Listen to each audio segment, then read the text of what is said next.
So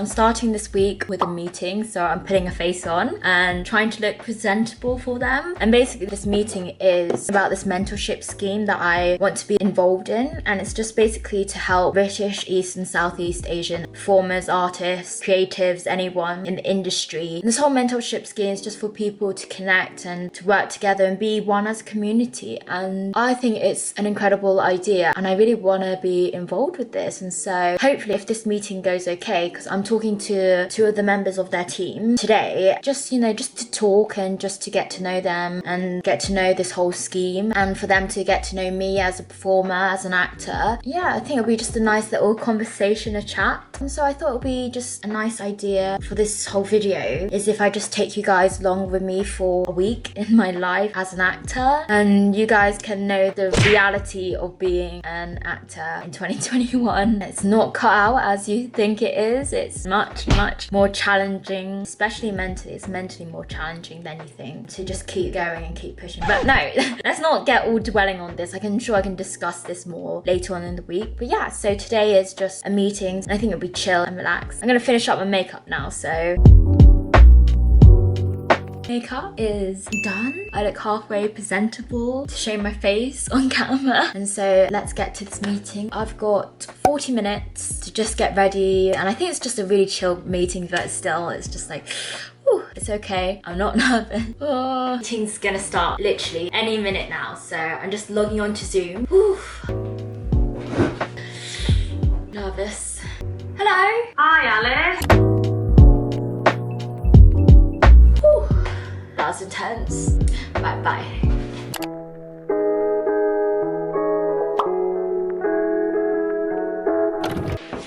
So after a good workout, I like to stretch and roll my muscles out just to get them really nice and loose and nimble. Because it's really important, especially in the profession I'm in, to try and just stay as fit as possible and healthy, because you never know when you need to do a high kick. I've found that since training in musical theatre for 3 years in a drama school, you're singing, dancing every single day, and so it's so easy to fall off that bandwagon once you graduate. And so that's why I try and work out every day, just to try and really keep on top of my fitness, and I stretch out to keep on top of my flexibility. If you've noticed, I'm actually lying down on the ground. I've got my legs in box splits, I guess, but I'm using gravity to hold them down, and I found it's such an easy and good way to slowly achieve box splits, because you just let gravity hang them. If you do it every single day, just like for literally a minute or something, they just gradually just go lower and lower until you're practically in box splits. And so it's a good technique that I found, so I recommend it. Okay, I think that's enough box splits, so let's get to more stretching.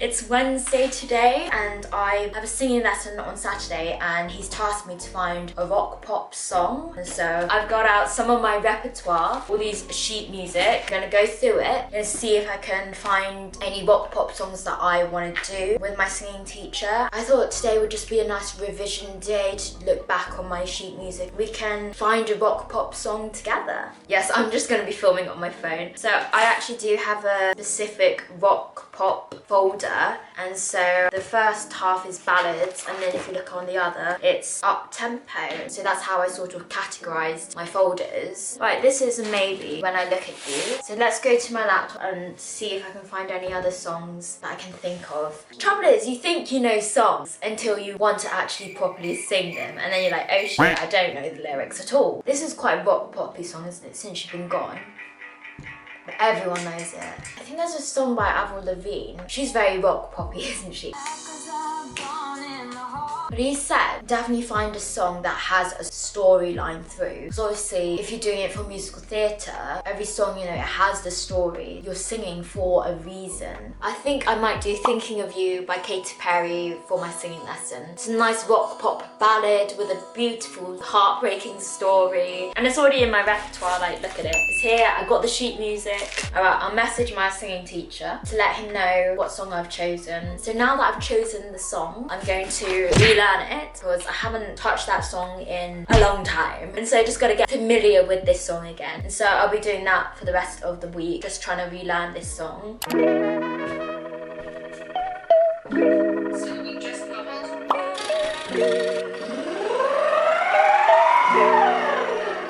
warm up, done.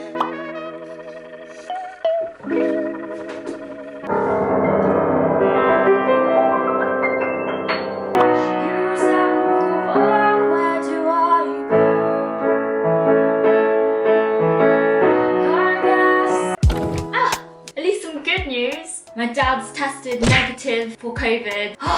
Thank goodness. I cannot stay in another 10 days. We've literally been isolating for a whole month because my dad tested positive twice, and so we're just finishing up our second quarantine. So I'm going to continue tickling the ivories, and I'll catch up with you tomorrow.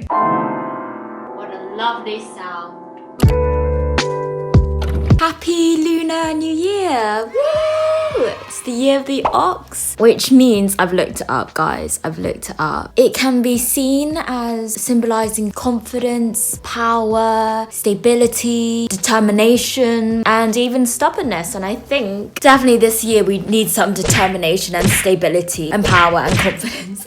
Just everything. I've just had a lazy day, guys. It's just been a lazy day. This is what I'm doing on the Lunar New Year. I am shopping because I got some red envelopes and they are burning in my pocket. Oh, it's bad. Anyway, Happy New Year. Hello. My singing lesson is going to start in 10 minutes. Yeah, and so I warm up normally before my singing lesson. Even though I will be probably going through some drills with him, I still like to get my voice, you know, just a bit more malleable, I guess. And I also go through the song a few times. And recently, I'm writing like my own notes of what I think is going on with my voice, and then he tells me, yes, that's right. And my voice is shit. No, he never says that. Guys, I'm kidding. I've been having a really difficult time with my voice. I don't know, I feel like ever since going to Conti, I've lost so much confidence in my singing, in myself as well. I think what was wrong is I was just so behind on everyone because I had no training before going to Conti, and so, you know, everyone's been doing this since they were 3, and so their voices are incredible, they're dancing, and I'm just standing there like, what am I doing here? And then I think I just got so small on myself. I was like, oh my gosh, I can't. It was all going on in my head, and so it's really been hard for me mentally to be like, yo Alice, stop, you can sing, what are you doing, relax. And I don't know, there was some points where at Conti I convinced myself that I couldn't sing, when I know now that's not true. I can sing, but it, you know, it just gets all mentally into your head, and it's so easy to fall down that rabbit hole. I knew this was all going on in my head, and so that's why I took up singing lessons, and I've only recently started to build that self-confidence back. I've been with the singing teacher for a year now, and I already can tell in myself, in my confidence as a singer, and also in my technique as well. It's just grown so much, and that's all you can ask for. I knew I needed to work on my voice, and I wanted to. I really wanted to drill that skill because it will help me in my career. I feel like I'm lecturing you guys, but it's not a lecture, and so I'm just taking you guys on a singing lesson with me just so you guys can see some bits and bobs of the singing lesson. It's weird, you do weird stuff. You make weird sounds and weird noises, but it's all there for a reason, to create that sound, to create that resonance in your voice. And so I've got 5 minutes. I'm gonna fill up my water and I'll check back with you guys when my singing lesson starts. It's just about to start now, my singing lesson. Not too nervous. Normally I get really nervous, but I've been with him for some time. I'm just like, yo. Hello. Any other questions or thoughts? Nope. I want us to sing, I want us to... 5, 6, away you go.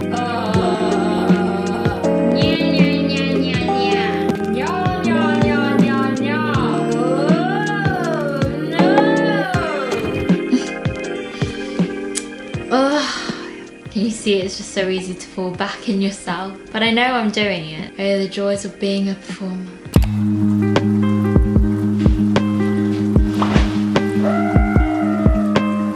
I'm okay. So every Sunday I literally just edit all day, and so I dedicate this whole day for YouTube. Unless if I have a self-tape or anything that needs to be in on Monday, then I'm like, YouTube, I'm gonna do this self-tape. I got a job to try and get. And I forgot to say yesterday, so I did get an email like around 9 o'clock PM just for an audition I did. They actually got back to me. Though I didn't get it, they still got back to me. And I just think it's very nice of them to actually get back to me and say, thank you for your audition, unfortunately, blah, blah, blah, blah, blah. But at least you have that closure on that job, and that rarely happens. I think that's only ever happened to me once before. And that's just nice, you know, at least you can close that chapter on the audition or the job. You don't have to just, you know, the trick is to just let it go. Let it go. The audition, and it's easier said than done, because there's some roles that I've auditioned for which I really wanted and I didn't get, obviously. It took me so long to just let go, especially early on from graduating. I just kept hanging on to each job, and it's just not enough room up here to keep hanging on to the job, and so you just gotta let go of every audition you do. Once it's all sent through and the deadline's gone, you just gotta drop it, put it aside, get it out your brain, and focus on the next audition. Otherwise you go crazy. What am I trying to say? Oh yeah, about that one audition I did, they actually got back to me. I thought that was really nice. They at least, you know, found the time to get back and tell me no. And I know production companies and casting directors are so busy and they don't have time to do that. But I don't know, at least they could just send, you know, the standard round email, which I think this was, but still it's a nice, you know, closure on that story. It's still quite hard to navigate this industry. I'm still struggling myself. But anyway, I've got to stop talking and get back to editing this video. If you did enjoy this video, if you enjoyed the content I'm bringing to you, please give this video a big thumbs up. Comment below if you want to see any more of these sort of videos where I just talk about the industry, taking you guys on this journey, trying to navigate this crazy world. Do comment below and I'll see what I can do with creating more in this sort of style. And subscribe to my channel and I'll see you again.